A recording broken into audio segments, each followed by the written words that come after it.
we cannot complain about the 32,000 shillings that we are getting deducted, because that is just a drop in the ocean compared to what we give every day through Mpesa, through physical harambes, and assisting other people sort their health issues.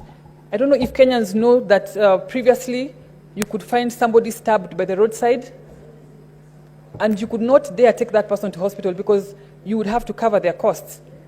Under the Social Health Insurance Fund, you can freely take that person to hospital for emergency care because they are covered. Or give the pointers on the president's speech that he delivered in the joint house sittings, Mr. Speaker. The president noted that the government has learned through the hard way to listen to its citizens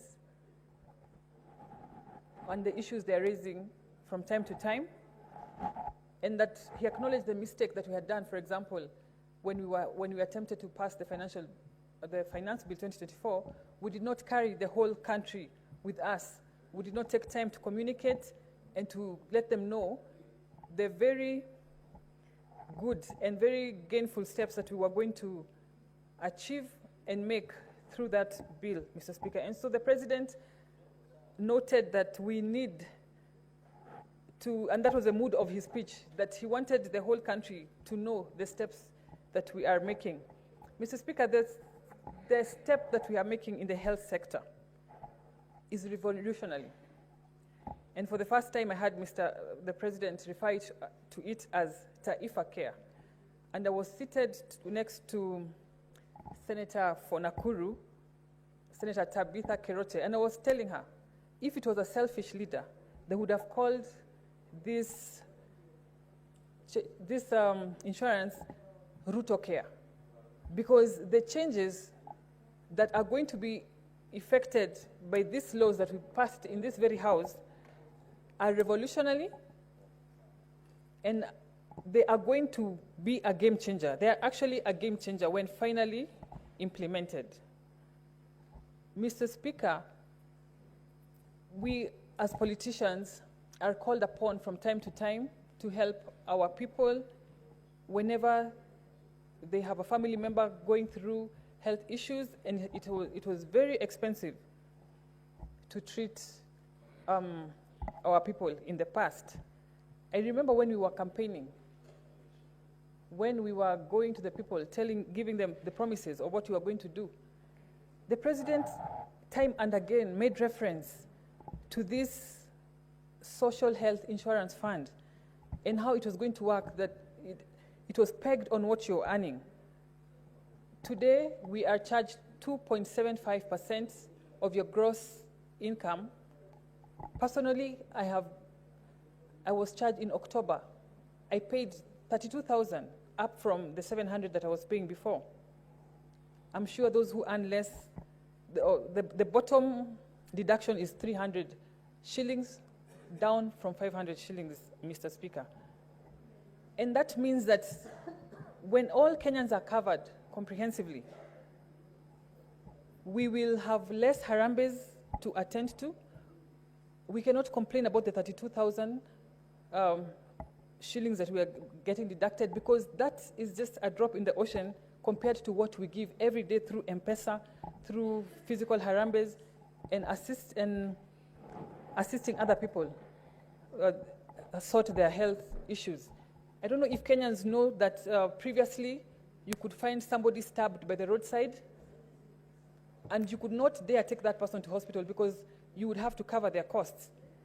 Under the Social Health Insurance Fund, you can freely take that person to hospital for emergency care because they are covered. The chronic illnesses are also covered. We are now going to improve our facilities so that we do not have to travel out of the country to get these vital treatments and to do harambes, Mr. Speaker. And for me, if this government doesn't do anything else, if we fully implement the SHA and the SHIF, we will have done enough for our people. We will have done God's work. Because to me, as a leader, that is what we are called to do. Mr. Speaker, the President also took his time to reassure Kenyans that the housing project, apart from employing many youth, that it's going to have houses available to its citizens in an equitable manner, that there will be no favoritism, and he encouraged as many people, as many Kenyans as possible to apply for these houses in an open platform where it's not a physical kind of application, so there is no favoritism. It is a fair platform, Mr. Speaker. Mr. Speaker, the President also noted the steps we have made. We're having young Kenyans get gainful employment and meaningful employment abroad. Previously, we used to export labor. We used to export a lot of unskilled labor in the Arab countries mainly. But because of the involvement of the government, we're having bilateral negotiations, and we are onboarding new countries that we have never had relations before, like Jordan and others, Mr. Speaker. And Kenyans should take advantage of this to get skilled jobs, to export skilled jobs out of the country, Mr. Speaker. I'm glad that the President talked about the abductions. It has been a cry in the country, and he clarified that mainly what was being called abductions was either normal arrests, and he was very clear that he was not making excuses for illegal arrests, Mr. Speaker. The President also talked about femicide. It has been an issue in this country. At the same time, as a society, we have to be very careful so that this fight against femicide doesn't turn out to be lynching of the boy child. We have to look at it wholesomely.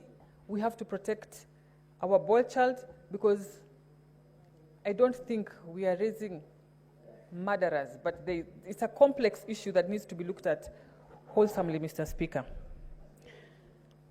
I also noted that the government services have been digitized. 20,800 government services have been digitized by being onboarded on the e-Citizen platform, up from 300 services in 2022, Mr. Speaker. And this has raised revenue very significantly. From the year ending June 2023, where we raised 5.3 billion, to the year ending June 2024, where we raised 7.6 billion, marking a 43% increment, Mr. Speaker. On corruption, the President had a lot to say about corruption, but what I remember is he threw the ball to both houses, and particularly told us to hasten on passing of the conflict of interest bill, which is squarely in our hands, Mr. Speaker. And I hope we will be heeding to that call and passing that bill and going through the contentious and getting the contentious clauses done with, so that we can serve Kenya through that law. I thank you, Mr. Speaker.